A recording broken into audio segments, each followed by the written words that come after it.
The city had once been bright, filled with music and laughter, but now it stood in silence, broken and dark, in the narrow alleys. Where broken glass covered the ground and old machines lay forgotten, a small blind alien girl moved slowly with careful steps. Her name was Lyra, and she carried an old cloth bag in her thin hands. Every day she searched the trash piles for something to eat. Most of the time she found only spoiled fruit or half-burnt food. Her body was weak, her clothes torn, and her eyes were pale and empty. She could not see the world, but she could hear every whisper of the wind, every step of a stranger, every tiny sound of a falling piece of metal. The people of the city noticed her sometimes, but they turned their faces away. Some pitied her, others mocked her. "Look, the blind one is searching again," they said with laughter. She did not answer. She had learned that silence was safer than speaking. Still, she had a strange strength. Every night she survived. Every morning she rose again. The darkness inside her eyes did not stop her from moving through the ruins. She knew the paths by memory, counting the steps, tracing the walls with her hand. Her world was sound and touch. One evening, as the sun sank and shadows stretched long across the ground, Lyra touched a pile of junk outside the old spaceport. Her fingers brushed against a strange piece of metal. It was smoother than the others. Warmer too, she paused, turning it in her hands. It hummed faintly, like a tiny heartbeat. Her head tilted, listening. This was not normal trash. Something about it felt alive. She did not know that it was a broken part of human technology, something that once belonged to a ship far greater than she could imagine. To her it was simply different, and different meant danger or hope. She placed it carefully in her bag. Her thin ears twitched. She had heard footsteps. They were heavy, steady, not like the quick steps of the market children who often threw stones at her. These steps belonged to someone taller, stronger, and closer than she wished. Her heart beat faster. She turned, clutching the strange metal against her chest. The bag rattled with broken wires and empty cans. Her breath grew shallow. She knew that in the shadows of the city, not all footsteps meant kindness. The voices came low and sharp. "She's here again. The useless blind one," one voice hissed. Another laughed. "Maybe she found something worth taking." Lyra stepped back, pressing herself against the cold wall. She wanted to hide, but there was nowhere to run. The voices grew closer, and she could smell the sour breath of those who followed her. Her bag slipped. A piece of metal fell and rang against the stone. The sound echoed in the narrow alley. The voices grew louder, sharper. What was that? "She has something. Take it from her." Her hand shook. She bent down quickly, trying to grab the piece before they did. Her fingers brushed the ground, but another hand reached faster. Rough and cruel, it pushed her away. She stumbled and almost fell. Her heart pounded like a drum in her ears. They tore the bag from her hands, spilling the trash she had collected. They laughed as they kicked the cans and wires. Nothing but junk, as always, one said. But then the strange piece of metal rolled out, glowing faintly in the dark. Silence fell for a moment. The men leaned closer, eyes widening. "What is this?" "Not junk, no, this is something else," one whispered. Lyra's hand stretched out, searching. She whispered, "Please give it back, it is mine."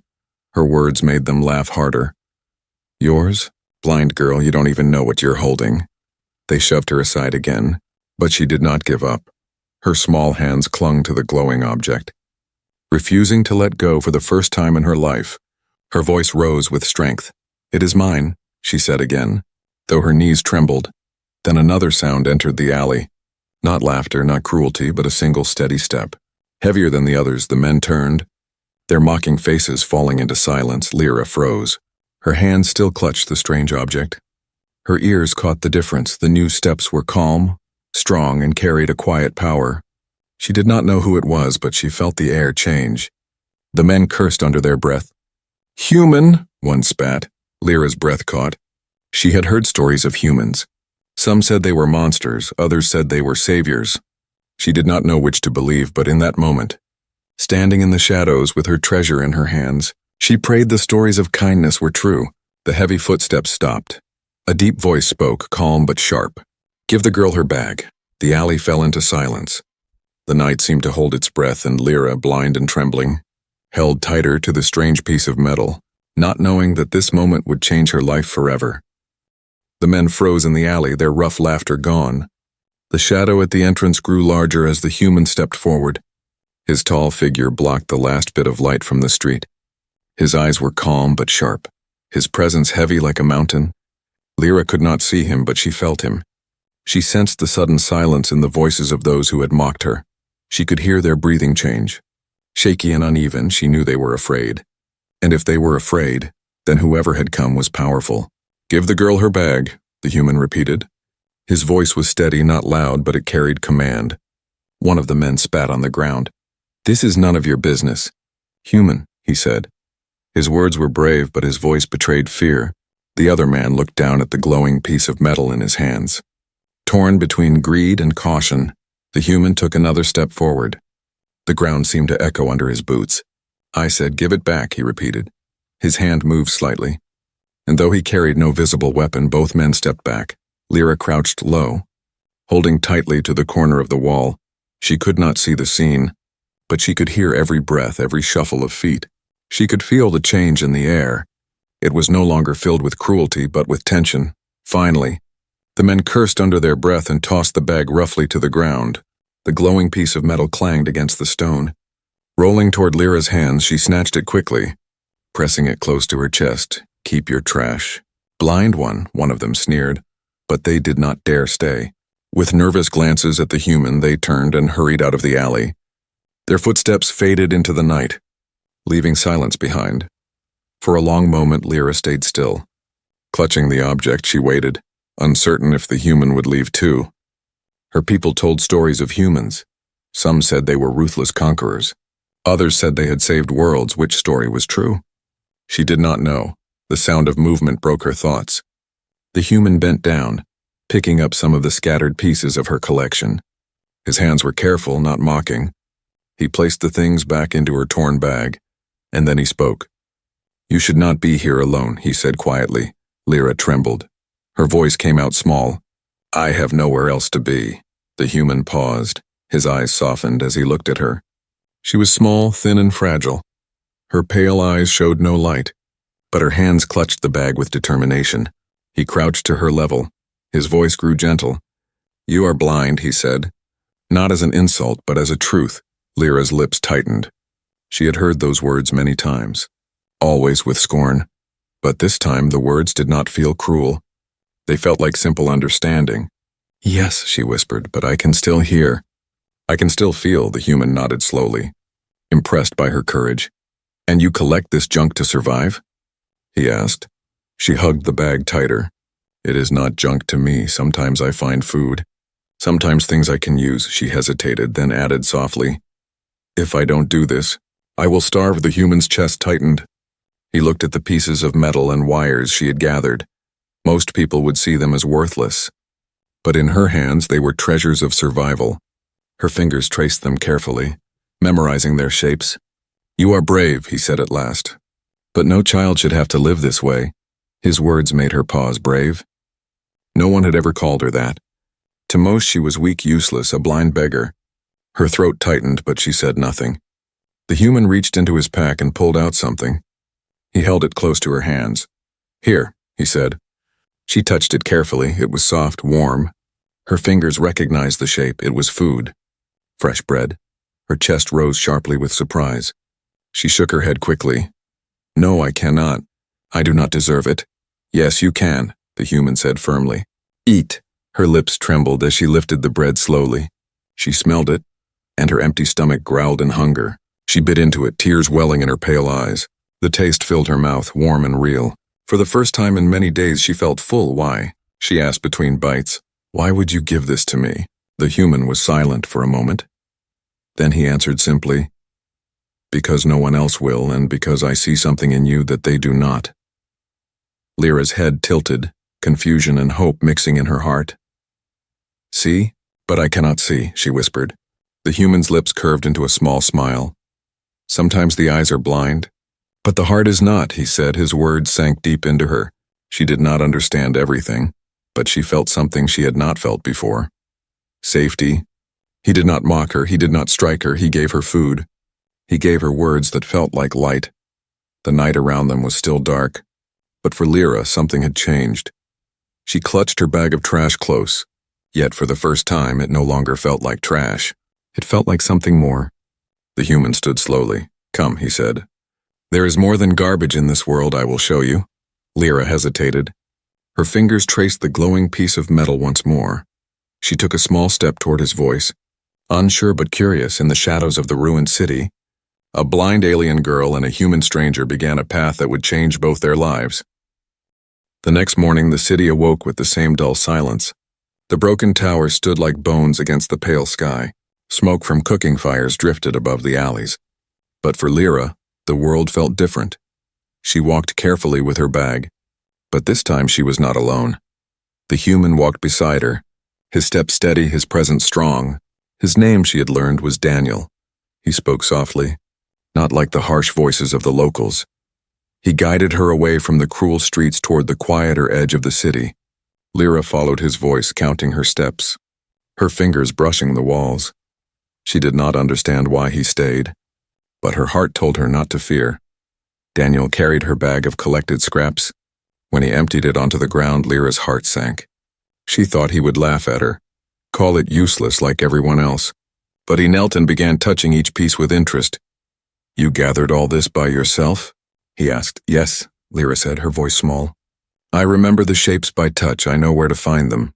Daniel smiled faintly. "You have good memory," he said. "These things are not just trash, they are broken parts. Old wires, circuits, batteries. Some are still useful." Lyra tilted her head, unsure. "Useful? Everyone says it is nothing." He picked up a flat piece of metal and tapped it gently. "To them it is nothing because they do not understand. But to me, and maybe to you, it is treasure." Her pale eyes widened. She touched the piece he held, tracing its edges. "Treasure," she repeated softly. The word tasted strange on her tongue. Daniel placed her hands over another object, guiding her fingers. "Feel this. It is a circuit board. The bumps are connections. If you follow the lines, you will know where the energy flows." Lyra's hands moved slowly, carefully tracing every bump and line. She listened as he explained. She could not see the board, but through his words and her touch, she began to form an image in her mind. "Good," Daniel said, his voice calm. "Your sense of touch is sharp, sharper than mine. You can learn faster than most." Her lips parted in surprise. "I can?" "Yes," he said. "You are blind, but that does not mean you are broken. You can hear and feel what others cannot.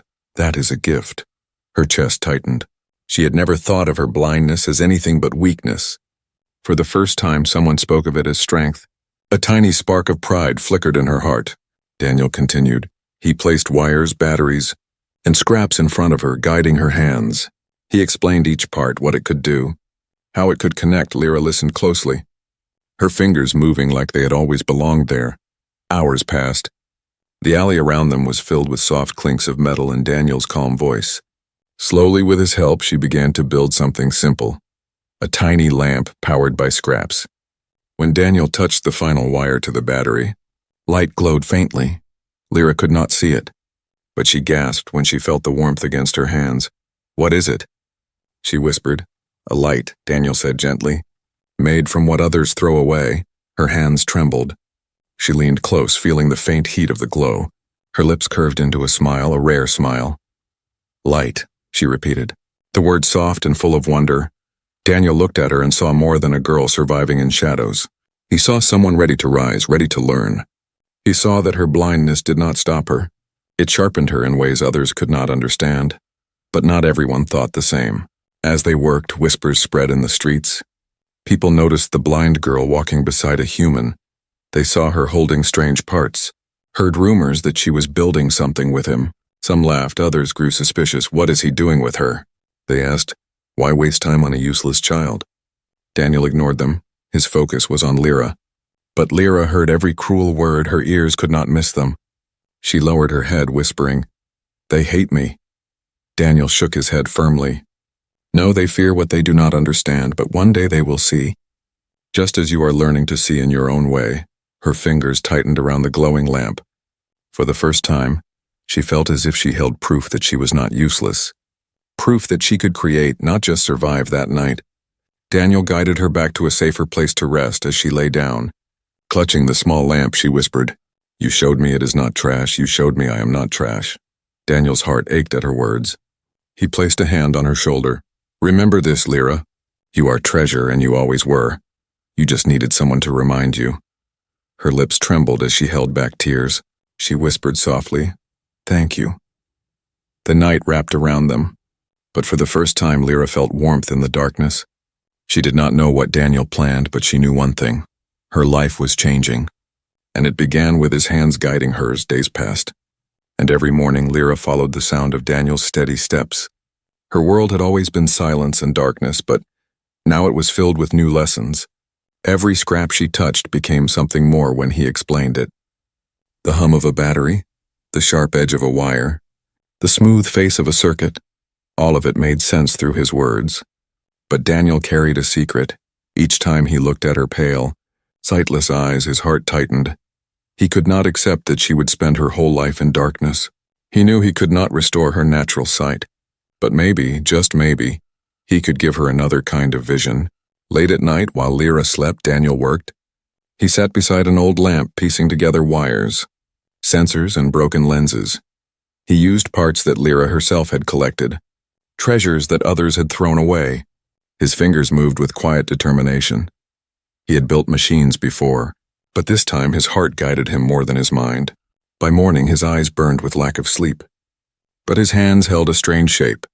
It was not perfect, it was rough and clumsy, but it was something new, a visor, thin and curved, with small sound sensors and energy nodes attached.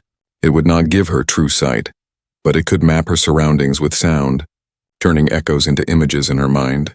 When Lyra arrived that morning, she sensed something different. Daniel's voice carried both excitement and hesitation. He called her closer. "Lyra, I want to show you something." She tilted her head, her fingers tightening on her bag. "What is it?" she asked carefully. Daniel took her hands and placed the visor into them. Her fingers traced its edges. She frowned. "What is this? Another piece of trash?" He smiled. "Not trash, no. This is something I made for you. Something that might change everything." Her heart skipped. She shook her head quickly. "No, it cannot. Nothing can change me." "I am blind." Daniel's voice was firm but gentle. "You are blind, yes, but you are not broken. This may help you see in a new way if you trust me." Her hands trembled as she held the device. Fear battled with hope. No one had ever given her anything but pity or cruelty. Now this human was offering her something she could not even imagine. He guided her to sit, carefully placing the visor over her head. It felt strange, heavy but not painful. The nodes hummed softly. She gasped at the vibration.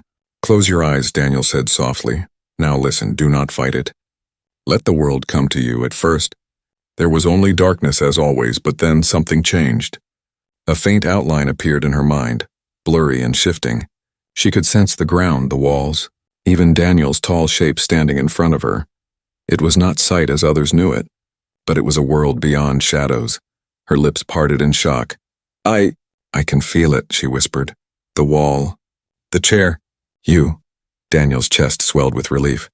"Yes, it works, Lyra. You are seeing, in your own way." Tears welled in her pale eyes. She reached out blindly, but this time she did not stumble. Her hands moved with confidence. Guided by the faint shapes in her mind, she touched Daniel's arm. Then his face, her voice broke. You gave me light." Daniel's throat tightened. He placed a steady hand on her shoulder.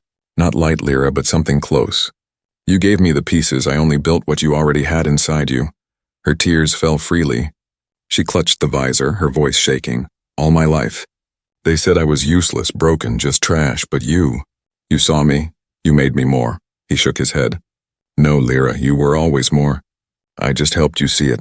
For the first time, laughter slipped from her lips. Small but bright, she turned her head, testing her new awareness. She could sense the world around her in a way she never thought possible. The empty silence of her life had been replaced with shapes, with echoes, with possibility. But in the shadows beyond the alley, eyes were watching. Two figures whispered to each other, their tones sharp and full of suspicion. "The human has given her something," one said. "Look at her. She moves differently now." "Yes," the other replied. "This is dangerous. If the people see her change, they will begin to believe. We cannot allow that." They slipped away quietly, carrying the news to others who feared change. Meanwhile, Lyra walked slowly, testing her new gift. Every sound painted the world. The drip of water, the crunch of stone, the beating of her own heart. She lifted her head proudly for the first time. Daniel walked beside her, smiling faintly. But inside he worried. He knew not everyone would welcome this. The visor was proof of what humans could build. Proof that trash could become treasure. Proof that a blind child could rise. As the sun set behind the broken towers, Lyra whispered, "I am not afraid anymore." And though Daniel smiled at her words, he knew the days ahead would not be easy. In giving her vision, he had also painted a target on her back. Lyra's steps were no longer the same. The girl who once stumbled in darkness now walked with a new rhythm, guided by the visor Daniel had built. Her pale eyes still held no light, but her head lifted higher. Her hands reached with confidence. Her ears listened not with fear but with purpose to her. The city was alive in new ways. Each sound painted an image, footsteps echoing like shapes on the ground, the drip of water falling into puddles, the creak of doors opening. She could sense the outlines of walls, the curve of alleys, even the tall frame of Daniel walking beside her. But whispers spread quickly. Some watched her and muttered, "She was blind, yet now she walks as if she can see." Others narrowed their eyes. "It is the human, he is filling her head with lies. He is making her dangerous." The authorities soon took notice. They were not men who cared for broken children. They cared only for order and power. A blind girl who had been silent and weak all her life was no threat. But a blind girl who rose with confidence beside a human, that was different. One afternoon, as Lyra and Daniel sorted through scraps, heavy footsteps filled the alley. Lyra stiffened. Her ears caught the sound long before the men appeared. 3 armored guards approached, their voices sharp. "You there, human," one barked. "Step away from the girl." Daniel's eyes narrowed. He stood calmly. "Why?" The tallest guard sneered. "She belongs to her people, not to you. We will take her now. You have no right to interfere." Lyra clutched the visor against her head, fear creeping back into her chest. Her voice trembled. "No, please. Do not take me." The guard laughed cruelly. "Blind child, you do not know what is best for you. This man is using you. He is feeding you false hope." Daniel's jaw tightened. "Hope is never false," he said firmly. "What I gave her is real. She can walk, she can build. She can live with dignity." But the guards were not moved. Their orders were clear. "She is not to rise above her place," one growled.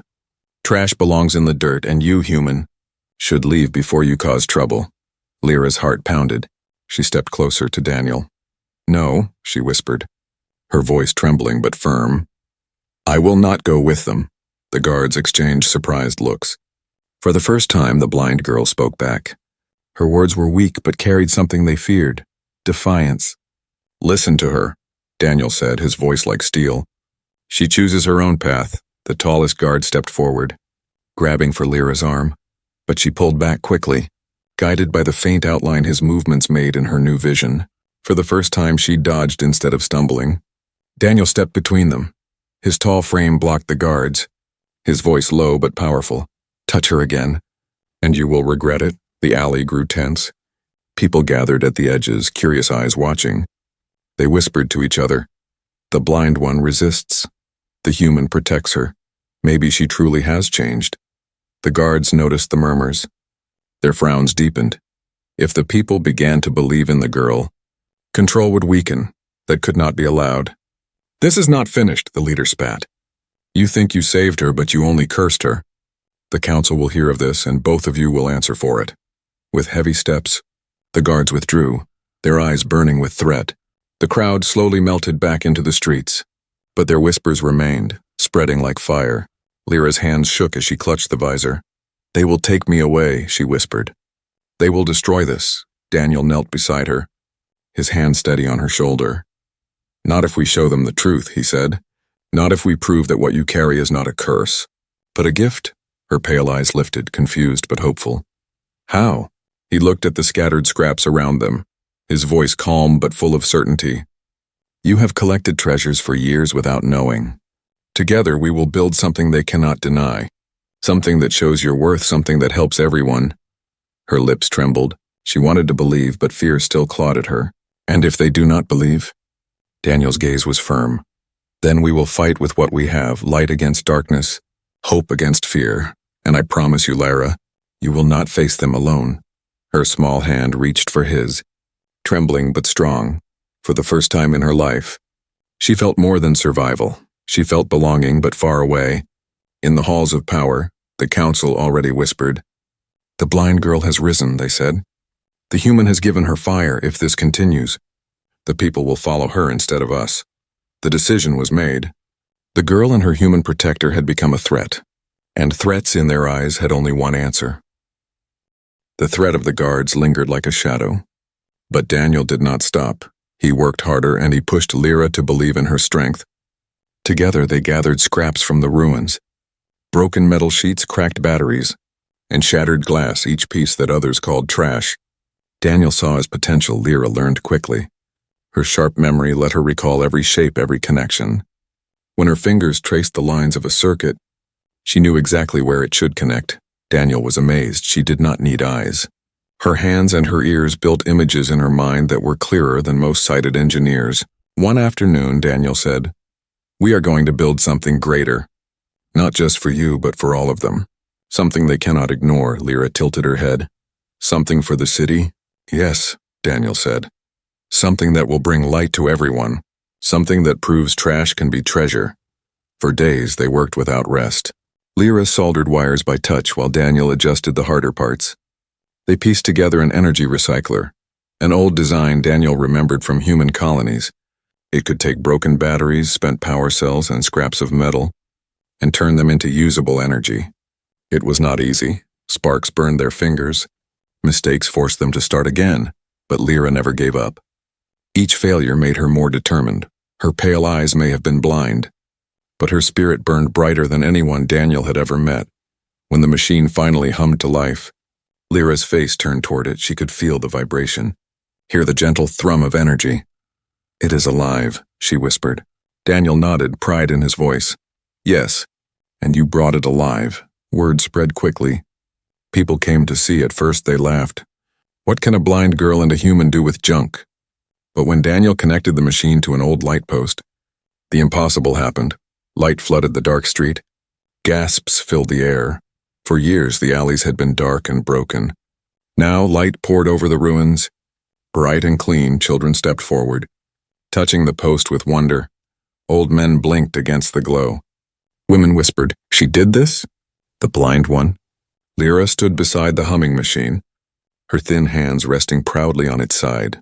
For the first time in her life, she felt the crowd's eyes not in mockery, but in awe.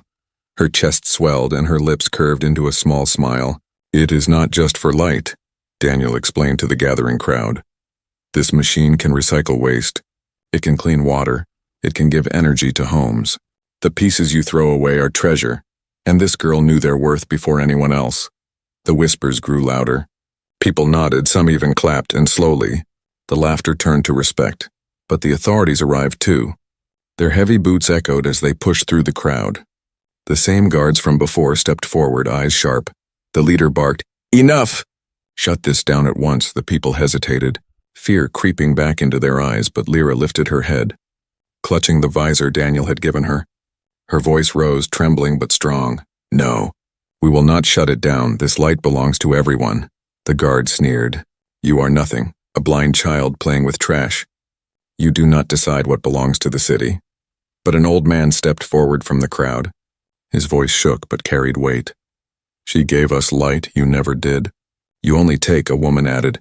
"We mocked her, we ignored her. But she showed us treasure where we saw nothing."